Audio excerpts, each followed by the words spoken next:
want you to feel, I want you to feel something crazy, crazy, amazing. Hey, crazy, amazing humans. We're here in the studio today with someone whose journey is as courageous as it is inspiring. Patti Davis is a writer, advocate, and trailblazer who spent her life carving out her own identity, often in the public eye, but always on her own terms. You may know her as the daughter of President Ronald Reagan and Nancy Reagan, but Patti's story goes far beyond her well-known family. Right. She's the author of over a dozen novels and memoirs, including The Long Goodbye, a deeply moving account of her father's battle with Alzheimer's. Patti has been a powerful voice for Alzheimer's caregivers, founding the Beyond Alzheimer's support group at UCLA. As an author, her most recent book, Dear Mom and Dad, a letter about family, memory, and the America we once knew, is a poignant exploration of healing and reconciliation within families and within ourselves. That's right. Healing and reconciliation. I think we can all use a little bit of that. So thank you for that. So Patti has also spoken openly and bravely about personal struggles, always with honesty, compassion, and a desire to help others find their strength in their own stories. So, Patti Davis, it's such an honor to have you here today in the studio with us on the Crazy Amazing Humans podcast. Thank you so much for having me. Well, thank you for being here. And, you know, I want to start off with something we saw online where you gave a beautiful eulogy for your mom. And in it, you mentioned a story about your dad getting a massage. Could you kick us off with that? Sure. So this was, you know, a long time ago, way before governorship. And when I was pretty young, and my father there was this Eastern European man who would come give my father a massage, and he would be in their dressing room, which was, you know, fairly big. And anyway, my father was on the table, on his stomach, face in his face cradle, and my mother tiptoed in and kissed him on the back of his neck or his shoulder or something like that. Well, he didn't know it was her. He hadn't heard her come in.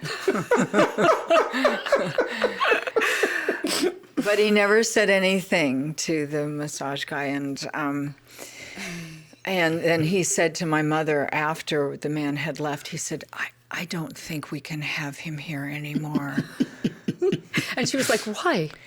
No, I think she knew. I think she realized. I think she got it. That's he very didn't. Sweet. Like, I mean, you know. No, he was he was a very kind person, and you know, Alzheimer's really revealed that more because you know the thing about Alzheimer's is it's a peeling away of the layers that we all build up in our lives, and you get to who that person really is at their essence, which can be a good thing or a bad thing. Right. Yes. Well, my first question to you is, do you have that massage therapist's number? And does he do a kiss and a massage? I don't know. Gone. Oh, he's long gone. Okay. Yeah, it was a long time ago. Well, you're touching on some of your life experiences, and that's what we love so much about your writing. So in your latest book, Dear Mom and Dad, you share some very relatable emotional insights, dare I say. And not everybody, of course, is a child of celebrities, but there are still some common experiences that we all have growing up. So in your view, how do we take our challenges, our traumas from childhood and adolescence into adulthood and into who we are today? Well, what I've learned is I think what you don't do is to say, I have to get over this. You know, I have to like put that away and I have to get over it and move on from it. You're never going to get over it. This is part of your foundational reality. Who raised you and what your childhood was is part of your foundational reality. It's always going to be with you. You can, however, build up a musculature that keeps it sort of compartmentalized so that you get around it. You know, you get around it, maybe get through it, but you don't get over it. And I have an analogy that I think of a lot. It's like if you were born without a toe on your right foot, you know, initially you'd probably be limping and it would be very obvious that you don't have a toe on your right foot.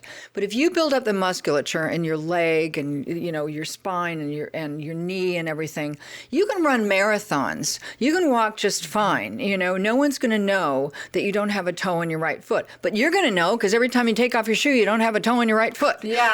Right? It's not going to go away. Right. But you can, like I said, you build up a musculature around it. And I think that's what we have to do with our childhoods, you know. I'm always going to have the childhood I had. I'm always going to have a mother who wasn't interested in being one and didn't like me very much. That's never going to go away. But I have a choice of either being that wounded little girl or saying, no, I have an existence separate from that. You know, that's there. And when it rears its head, and it does sometimes, it's kind of like, okay, thank you for sharing. I know why you're there. I don't need you right now. Right? No, that's really helpful. I mean, because I don't know if anyone gets out of childhood unscathed by someone or something. And we even talk to our own kids. No, nobody does. Some more than others. Some more than others, 100%. Yeah. So that is helpful, I think, for anyone listening to the podcast right now. And well, you have so many helpful things in your books, and you're kind of an open book yourself, I would say, you know, which I think is amazing because I think you were doing that before everyone else was. I got in trouble for it too. I know, but just think about it. It's really interesting how times change, right? Yeah. Because you really, and you really, it really feels as you've shared, it really, many of the times it feels like you're just trying to help other people by sharing, you know, help them along their journey. So for example, you've been very candid about the challenge you had with drug addiction, which, you know, I did not know, and you shared the other evening with us. So I'm sure there's some people in our audience who have gone through similar experiences or have a loved one who've gone through something like that. And I was just wondering if you would tell us some of the key takeaways that you learned from overcoming your situation or anything. Yeah, I mean, I got addicted to amphetamines, to diet pills when I was like 15, I think. 15, 16, probably 15. By the way, I remember girls at my high school taking those for sure, 100%. They were called rainbow pills, the ones that I initially, and they were in different colors. Each color had its own strength. Wow.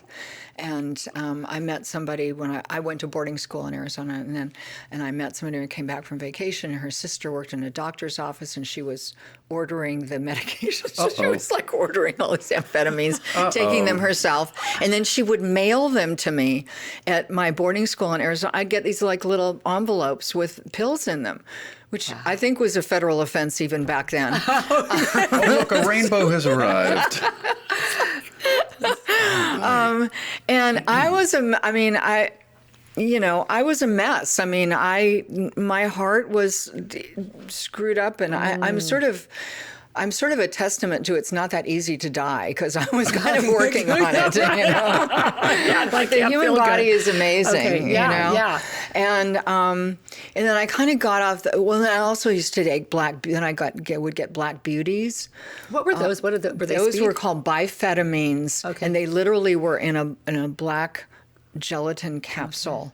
They were so powerful. When I first started taking those, I would cut the capsule in half, or I'd pour it in, half of it out. Eventually, I could take a whole one, and it is astounding that that you made still alive. You're coping. You're finding certain ways to cope with your situation. Yeah. And so just keep. So how did you get off it, or what would you say to people who? There was really no rehab then. I mean, maybe there was in hospital. You'd have to go to a hospital or something. So I didn't do that. Secondarily, I got off pills because I thought, okay, a thread that has run through my life was my father telling me that God put everybody here for a reason.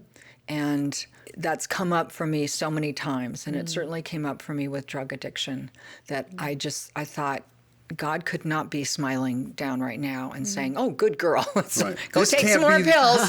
Taking pills cannot be the reason I'm here. Exactly. It can't be the reason. So I was taking pills and then writing furiously. I was writing poetry at the time, so I thought, well, I'm doing something that I'm right. But the pill part, not so much.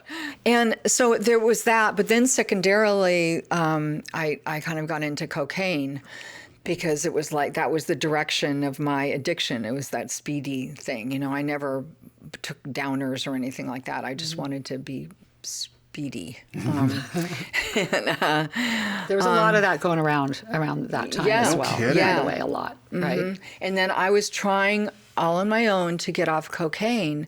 And I was living in Topanga at the time, and I'd split up from Bernie Leadon, and so I was living by myself, and I did this like juice fast, and I got all clean and everything, and I thought, okay, I'm cured. I'm no longer into drugs. And then I went to this guy's house who had cocaine, and I snorted cocaine. And now I've been fasting. I'm totally cleaned out. I laid there and at night, sure I was going to die. I mean, my heart was like beating out of my chest practically. And I got out of bed. I got down on my knees, and I just prayed, and I went, God, please, I don't want to die like this. I know this is not what you had in mind for me. I don't want to die like this. And that was the last time I ever did cocaine. Wow, scared straight right there, for sure. No, I've heard stories about that. When you go clean and then you think you can go right back to where you left off. Oh, yeah. And then your body's like no, and people really do die. vulnerable. And Yeah. people, I you was lose people sure I was then. going to die that night. Yeah. So if someone was struggling with this issue right now, is there any like advice you would want to give them? Well, I mean, now there's so many rehab programs and stuff like that I would definitely counsel someone to go into some kind of rehab group. Yeah. One of the things that was really pivotal for me when I said, okay, I'm not going to do this anymore, was to realize that I was really kind of uncomfortable in this world. And I felt like I could function better and participate better if I was high on something. I would fit in better, right? It's a weird coping skill. Yeah, it's the social anxiety, and you placate yourself. People Yeah. need to, what do you call it, like grease the slats to be able to I'm go like in much and- more entertaining, and I'm much more, yeah. you know, I can participate much more in this world and in this life if I'm high on something, in my case, pills or cocaine. So for me, I had to go, okay, you know what? You're just going to be a person who is uncomfortable a lot of times, you know, in groups of people or in crowds or something like that. You know, you're a shy person, and you're going to be uncomfortable. And you're just going to have to live with that, right? And so you did because give you yourself can't some take something self-talk. you know, you can't do this anymore. So you're just going to have to live with like that's who you are. And some people maybe aren't going to want to be with you because you're not entertaining enough. Okay, fine. That's just the way it is, you know. Everybody's different. As my therapist would say, that's called radical self-acceptance. Yeah. And I'm working on that. I think we all are working on that. Yeah. Okay, so you mentioned sex, drugs, and rock and roll. This is an awkward segue. That you were with Bernie Leadon in the 70s, who was a member of, you may have heard of them, the Eagles. In fact, we were talking about this earlier. You co-wrote a song with Bernie called I Wish You Peace, and the lyrics are stunning and very applicable for today. Yes. On that hit album you also might have heard of called One of These Nights. Yeah. Anyway, so as a jumping off point to talk about your journey as a writer, which includes, by the way, lyrics, of course, writing books, writing screenplays, poetry, op-ed pieces. Do you think, do your ideas, do your inspirations come from a similar place, even though they manifest in all these other ways? Yeah, because they just come from stories. If you're a writer, you're always looking for stories. So it can be, there's a novel I wrote a long time ago that started with hearing a conversation between two people walking past me or something, you know, it's just, or I'll get an image in my head or something. You know, I mean, I'm actually rereading one of my novels right now because I think it could be a good TV series. So I'm writing a pilot script I had to reread my own novel because I wrote it. It's called The Earth Breaks in Colors, and I wrote it like 10 years ago. So, but I had this image of, I envisioned Topanga, I set it in Topanga Canyon at night. And this little girl wakes up and somebody's digging out in the yard with a shovel and digging up the dirt. And I just had this image. And then I thought, I wonder who that is and what he's doing. Wow. Like I didn't know until it's her father and he's bearing this priceless thing from their house. But I didn't know until I kind of started writing it and got into the story. You know who writes like that a lot is Stephen King. He never outlines. He never knows where he's going. There's a little book he wrote a long time ago called On Writing. I love that book. Yeah. Yeah. And he talks about that. He has no idea where he's going. I mean, everybody writes differently. Some people outline. Writing screenplays and writing, you know, TV series or something like that is different because you kind of have to outline a little bit, which I don't like, but you kind of have to. But it's not my nature. My nature is just to go, oh yeah, I have this thing, and I'll just like follow it. Well, you're very creative, so you can do that. Not everyone can like sort of go. And sometimes it take works, and off like sometimes that. it doesn't work. Yeah. I mean, sometimes you Yeah. get an idea and you start Yeah. going, you're going, okay, well, this sucks. How many books do you think you've started and didn't finish? Not that many, actually. good. A few, yeah, not that many. I mean, I have quite a few songs. But so, but the same is true with with op-eds or something. Yeah. I mean, I'll have an idea, or I work with a really good editor at the New York Times, and I'll call her and I'll go, I have this thought, I have this idea, and she'll go, well, it sounds like you should just start writing it, because I mean, we'll toss it around. She'll go, I don't know if it'll work, and then I'll start and I'll go and I'll call her and I'll go, this isn't going to work. Okay, that's You discover as Yeah. you're writing, Yeah. and you're surprised by your own writing at the same time, and which kind of keeps it fresh, I think, for an audience. when you Sometimes, say- like that. I Sometimes like you're that. surprised in a good way, and sometimes sometimes a line. Well, I'm sure you've had that happen. A line will She's a come out, and you'll songwriter. go, "Wow, I don't know where that came from." and you it know? feels so good. That's one of the most it's like something wonderful kind of moments. you channeling something. You yes. know.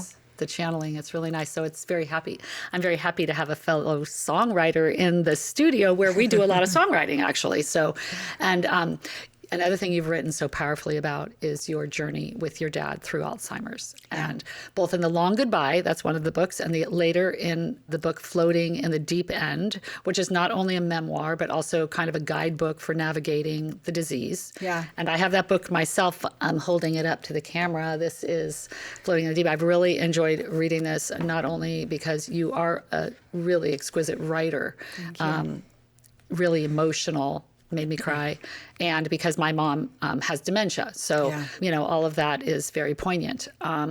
But this book grew out of the caregiver support group you founded at UCLA Beyond Alzheimer's. Yeah. So from your perspective, what's something that people often misunderstand about Alzheimer's, either the disease itself or the experience of caring for someone with it? You can talk about anything. Well, I mean, there are so many things, and I want to say something about actually how this book came about. Yes. But first, I'll say that I think the grounding thing for me when my father was first diagnosed, when my father was diagnosed in 1994, people were not talking about Alzheimer's. No. Lots of people had it, and no one was talking about And it. people didn't even know exactly what it was, right? Well, Certainly they in the knew, experience of but it. they- But like the general populace, it's like Alzheimer's, is that the one where you shake, or is that the one where you know what I mean? It's like, oh, they lose memory, Yeah. But they don't really talk about it because they're afraid of it. Well, that's true. Yeah, you know? and it was just like this secret. It's an embarrassing disease and stuff like that. So people weren't talking about it. So I didn't have any support or really any. I was on my own, which actually ended up being a good thing because it was kind of like beginner's luck. I just followed my gut and I followed my instincts in dealing with my father. But one of the things that was really grounding for me kind of right out of the gate was I told myself I didn't believe that my father's soul could have Alzheimer's, that there was a soul in there that couldn't be sick. So there's this wall of the disease, but there's a soul behind it that's just fine. And I used to tell people that in my support group, but I was very careful because somebody's religious or spiritual right. beliefs No, or lack of, absolutely. and it's none of my business, you know? And I would say that to people, and I would say, this is what helped me. If it doesn't comport with your beliefs, that's fine. That is none of my business. Consider the possibility that it might be true, because you don't know that it's not true. And the reason that you need to consider the possibility is that it will keep you open to those moments in the disease where that person shows up, where there's an aperture in the disease, where there's a little opening, and they show up again. They're really quick and they're really fleeting. And if you don't believe that that can happen, you're going to miss it. So just consider the possibility that there might be a soul in there. you I know? honestly love that so much, and it is you hit that at the beginning of, Yeah. of your book, and I was really like, wow, I love this. I just Yeah. love that. Well, this happened to you too. I think you said something like, "Dad, I've been praying for you," and he kind of became lucid for a second and says, "Well, that's surprising because he didn't think you would pray, right?" I think that was the very, very beginning of his Was it? Of his disease, yeah. And I think because I learned all about God, and I talked to my father about God a lot when I was a little girl, but then I sort of stopped, you know, and there were our political disagreements, and there was all this stuff got in the way, and, you know, what my mother would tell him about me and all of this stuff. So I stopped talking to him about my spiritual beliefs and about God and all that. So he assumed that I didn't have any beliefs anymore. really so then when interesting. I said about praying, he was like surprised. That's interesting. Well, I mean, I think that clearly your somehow upbringing really kind of gave you an anchor in your faith of Yeah. you know, and that Yeah. is another thing, honestly, that can carry so many people through. Yeah. You know, I'm sure that was something you obviously called on that when you had the drug issue. I mean, that's really impactful when you hear someone, hey, I dropped to Yeah. my knees and I prayed about this. Yeah. Yeah. Faith is an amazing thing to have. Like, It is. I think it would be very lonely to not have it. I do respect anybody's beliefs, Yeah, like I I said, or know. lack of. That's their Yes. right. But I think it would be very lonely. I do want to say something, though, about how this book came about, because I think it says something about the medical establishment and how the medical establishment treats Alzheimer's, and I think it's an important point to be made. Yes. So I started my support group, created and started my support group Beyond Alzheimer's in 2011 at UCLA when David Feinberg was head of UCLA. And he embraced it like that. So I ran it twice a week always with a co-facilitator who was from the medical field, because there were questions that I couldn't answer, and even if I could, I wasn't legally allowed to. Yeah, sure.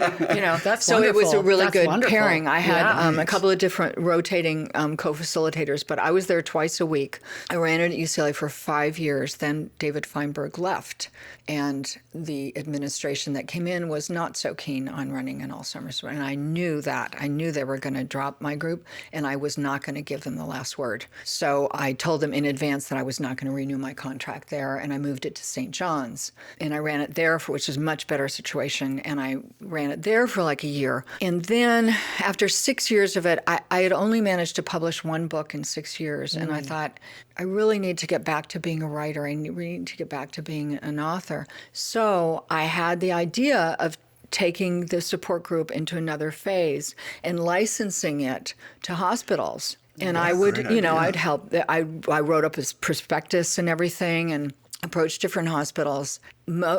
People would talk to me and even meet with me, but then I would get, it's not really in our budget. The budget because my proposal for them was for running it once a week with a regular facilitator and a co-facilitator. It would have cost about $35,000 a year for a hospital to run it, which is pocket change for a hospital.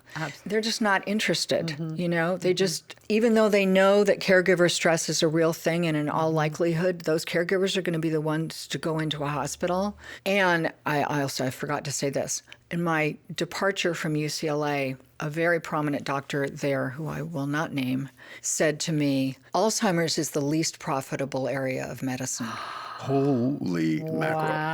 Wow. Which it's not shocking It's a to... There's a business. chill It's a up my business. spine. That kind of. It's not shocking that they would think that.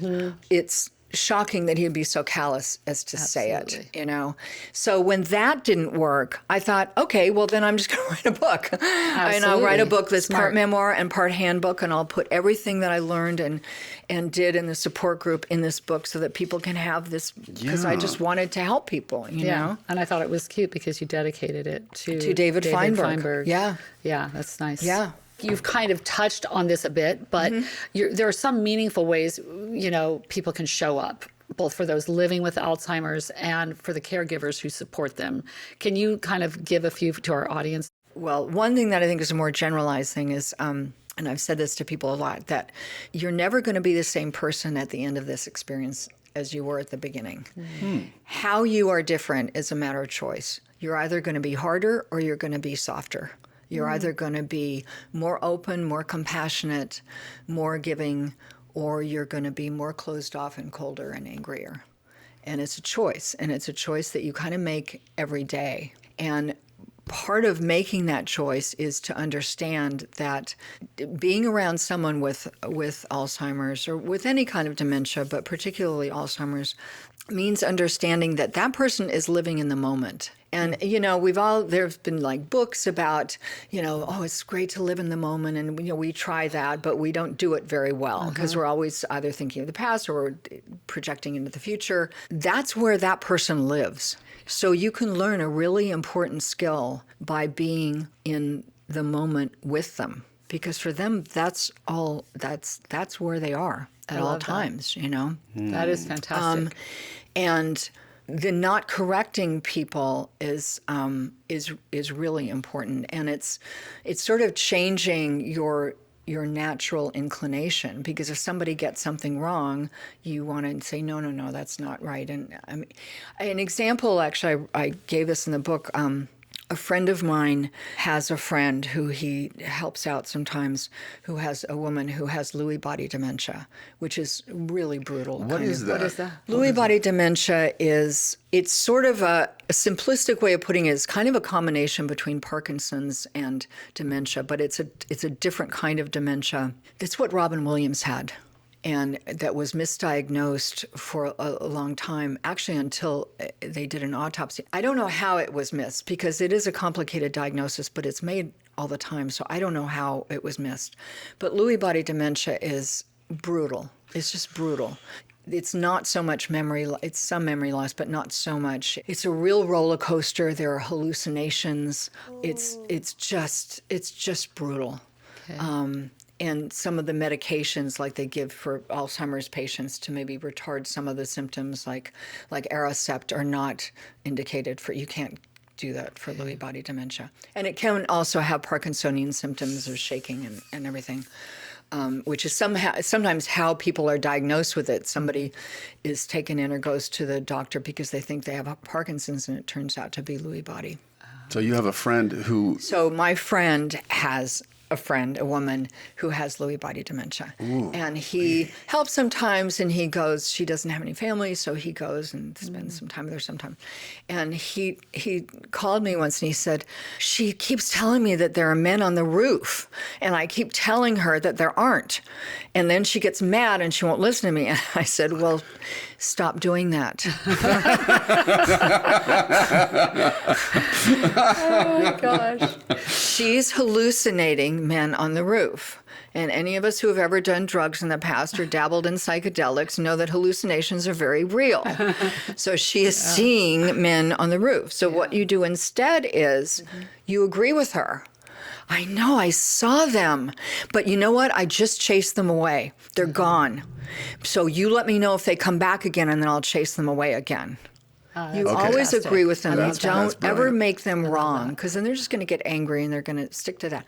And I'm not promising that once you say that to somebody, it's immediately, she's going to go, oh, okay, they're gone.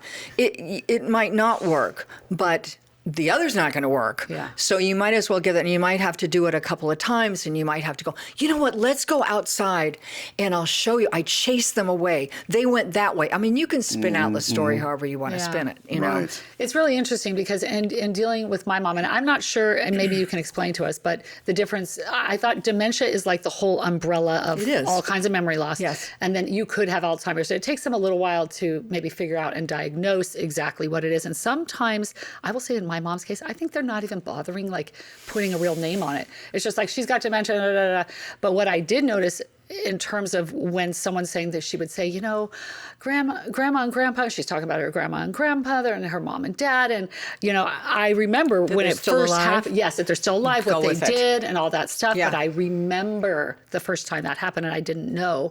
I said, Mom, your mom and dad aren't, and it will make them so sad. Yes. It makes them so sad, and you realize I never said it again. Like I corrected Yeah. her on something. I'm like, no. And so when you said that, I said, Yeah. yeah, I learned that kind of the hard way, Yeah. but I learned it quickly. Yes. Because the last thing Yeah. I would ever want to do is make her upset or sad, Right. you know, and it was really like heart-wrenching, gut-wrenching to see her like have some, like, how do I not know what do you know? Yeah, and also if you tell them that they're dead, then they have to. It's like Groundhog Day. They have to keep like grieve again, Oh, and then yeah. they'll forget Oh, about that's it. And then what are you awful. going to keep telling them? Yeah, You know, that's awful. Yeah. So it's just, you know, I had people in my support group who, I remember one woman whose mother kept asking why her parents weren't calling, and she would make up this elaborate story about they were on a cruise and there was no cell service, and well, they're in Antarctica now. And then when her mother asked again, and it would be because she'd forget, you know, so then she'd like elaborate on the story, and well, now they're in Greenland, but there's no cell service in Greenland, and you know, you just that's make up sweet. stories, Yeah, you know, because I mean, I call it creative lying. I have a whole chapter in this book on lying. yeah.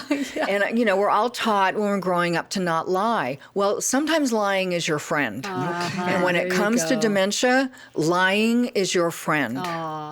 If they think it's Christmas and it's August, who cares? Yeah. Go put out some Christmas ornaments. There you go. What's it? There's no harm in it. This is incredibly Yeah. helpful. So I want to pivot a little bit. We know that you've grown up in and around celebrity and politics your entire life. And incidentally, my father our audience knows, was a star football player, played 13 years in the NFL, and also a state senator in Ohio for multiple terms. So I really connected in Dear Mom and Dad, your stories in your book that address such things. Because I can relate to having a political father. So I know you mentioned it even now that you didn't always agree with your dad, but what are you most proud of that your dad accomplished as president of the United States? I would have to say now, because I hate politics, so I don't want to get into specific political things, and I did have disagreements with him. I would say particularly now that the respect he had for this country and for our Constitution and for the spirit of America. The last speech he gave was really a speech about immigration. I mean, you can if you Google the last speech that Reagan made, on his way out of office, it was about, Lady Liberty with the torch welcoming people here. He had this whole thing where he said, you can go to France, but you can't become French. You can go to England, but you can't become English. But if you come to America, you can become an American. Wow. It's the only country in the world where that is true. Wow. Absolutely. Yeah, well, I have poignant. to, okay, so you didn't want to go there, but I do. Given your unique personal experiences and perspective, what do you make of the political climate we find ourselves in? I don't want to get into that too much just because I just don't. Yeah, But I mean, I will say that I'm so saddened by everything, It's just, I'm scared and I'm sad. I have okay, so in those moments, and for our audience, anybody that maybe feels frustrated or discouraged, what do you do to stay okay, to stay engaged, let's say, as an American citizen? Do you have any sort of self-care things that you do personally? Well, I mean, I work out like crazy, so that helps. That's a huge one. That's huge. That helps. It's a big deal. It's the endorphins. And it's good for going. you. It's good for your brain. It's good for everything. And I mean, I heart. think meditating helps. I sign every environmental and animal rights petition I can. I give what money I can. And you also write, right? I mean, you write Which is not op-eds, you nothing. write current. I try to capture moments in my op-eds as much as I can without getting political. I try to sort of stay on that side of that line because I just don't want to get into that red-blue thing. It's toxic. What a beautiful answer, because in your op-ed pieces, you get to put another voice into the public arena. Yeah. And I appreciate your voice. Yeah, thank you for your voice. Thank you. Yeah. We really, and thank you for being here. And before we wrap up, I just want to say I've known you for a long time. Yeah. We've known each other a while. I know. And in getting to know you through researching for this podcast, it became apparent to me that the difficult things you've been through, you faced them head on, and they seem to deeply shape your perspective and brought forward inner strength and things you may not even known you had, kind of strength and things. And I was wondering if you feel like the hardships that you've been through have in some way become your superpowers. Yeah, and I think that's true for everybody, I think it's how you look at things. You can go, okay, well, you can just look at yourself as a victim, or you can say, these are the things that shaped me, these are the things that taught me, and I was supposed to learn these things. I don't believe that it's an accident who we're born to. I just don't. I think we've lived before and we will live again. And we're reunited with people in this life, either because the bond of love was so strong that we were pulled back together, or because we had something to work out with those people. And I always felt like I had something like that was ancient with my parents, and I had something to work out with them. And so, everything that I went through, particularly with my mother, ultimately I kept coming back to, there's something I'm supposed to do here. There's something I'm supposed to get right here. I'm not sure what it is, but I'm supposed to show up. I tried running away. That didn't work. So I'm supposed to show up here, and try to get this right, because I don't want this to go on for lifetimes. Yeah. Well, ancient you must have done something to really piss off Nancy Reagan. That's what I thought even when I was a little girl. As my mother aged and became more difficult, I went up to see her like every weekend, and sometimes it was okay, and sometimes it was not okay. And one day I was up there, I was usually on Sunday, I would go up there, and one day a man who I grew up with, who she really liked. She liked men more than women, so she liked him. And he came up to see her that day. The Secret Service called and said, "Oh, he just drove in the drive." And I said, "I'll go let him in." And I like ran out because I needed to talk to her. And I said, "Oh my God, I'm so glad you're here," because she's like so awful today. This is like really a bad day. You're like prepping him. Yeah. Well, I knew she was going to be nice to him, but I said, I'm so glad you're here, because now she'll be nice because you're here. and he said, "Why do you do that? Why do you come up here? She treats you so awfully." And I said, "Because I have to work things out with her in this lifetime. We have been through this before, and I have to work this out in this lifetime. And the only way I know how to do that is show up." Show up. That's all. That is a superpower you've He still garnered. reminds me of that. Yeah. It struck him interesting. so much. He still reminds me that I said that. So what would you say to others, like listeners right now, who might be in the middle of their hardest moments, like how these hardest moments can turn into your superpowers, make you become that person? Any advice for people going through just emotionally hard times, physically, illnesses, anything that you want to, from your wisdom and experience, share? I think maybe it's important to look at your experiences as what you are going through and not who you are. I love that. Right? Right. This illness is what I'm going through right now. This heartbreak is what I'm going through right now. But it's not who I am. Thank you. Thank you for You know, that I love that with the NAMI support groups. We were talking about support groups before we got started. The National Alliance for Mental Illness. But that is one of the things that we say in our 12, we read like these ground rules. And one of them is whatever you're going through does not define you. Exactly. You are a person Yes. that is experiencing this, but it doesn't define the core person. Exactly what Yeah, you were exactly. alluding Great. to. Yeah, Great. exactly. Patty, wow. I know I want to know this, and I bet you our audience does too. How can our audience keep up with all that you're doing and follow you? So I am on Instagram, but all you're going to get on you're welcome to follow me on Instagram, but you'll get my op-eds. I post my op-eds and stuff Which is there. great. But other than that, you're going to get my dog and my cat. Okay, well, we love your dog and your cat. I mean, that's how we originally met. You were walking your dog. Yeah, you're going to get Lily and Minnie. Do you still have pugs? No. I have Lily the pug. Yeah, Gracie died about 2 years ago. She was almost 17. Wow. And then 2 weeks later, I adopted Lily. And she was 2 years old, so she's going to be 4 this August. Happy she's birthday. Like a little angel. That's so lovely. Yeah. That's wonderful. Hey, you're a good dog mom. Yeah. Is And that what Minnie, we my call her? cat, I adopted 8 years ago. She was a year old. She had been left in a cardboard box in the Vaughn's parking lot. Someone just wrote cat with her kittens. Someone wrote cat on the box and just left her in a cardboard box in the parking lot. Well, you have a real heart for people and for pets and, animals. For people. living You are- things, yeah. Yeah, it's amazing. Thank you so much for being here with us Thank you today. for asking me. It's And fun. So, Patty Davis, You are crazy amazing. Today's episode of the Crazy Amazing Humans podcast is brought to you via Apple, Google, Spotify, or wherever you get your podcasts. All episodes are free, so make sure and subscribe today. Well, that's our show. And by the way, this is our 50th episode, everybody. 50th Yeah, 50th. Here's the 50 more. That's right. Here's the 50 more. And a huge thank you to Patti Davis for sharing her amazing story on our 50th episode. Please make sure to check out her latest book, Dear Mom and Dad, a letter about family, memory, and the America we once knew. If today's episode moved you or you think it could inspire someone else, be a crazy, amazing human and spread the word. And don't forget to subscribe to the Crazy Amazing Humans podcast wherever you listen to your podcasts. You can also watch us on our Crazy Amazing Humans YouTube channel. Leave us a comment Hit that like button and share your thoughts. We love hearing from you. Yes, we do. And of course, the biggest thank you goes to you, our incredible, crazy, amazing humans audience. Your support means the world to us, the whole community.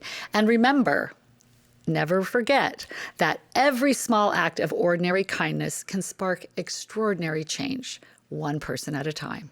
So here's a challenge for the week. Find just one way to extend kindness or love in the world around you. Even the smallest act can ripple out in powerful ways. I'm Jefferson Denham. And I'm Katrina Carlson. Stay healthy, stay connected, and keep being the crazy, amazing humans that you are. We'll see you next time right here on the Crazy Amazing Humans podcast. I want you to feel, I want you to feel something crazy, crazy, amazing. If you have any questions or comments about today's episode, please make sure to write us at crazyamazinghumans@gmail.com.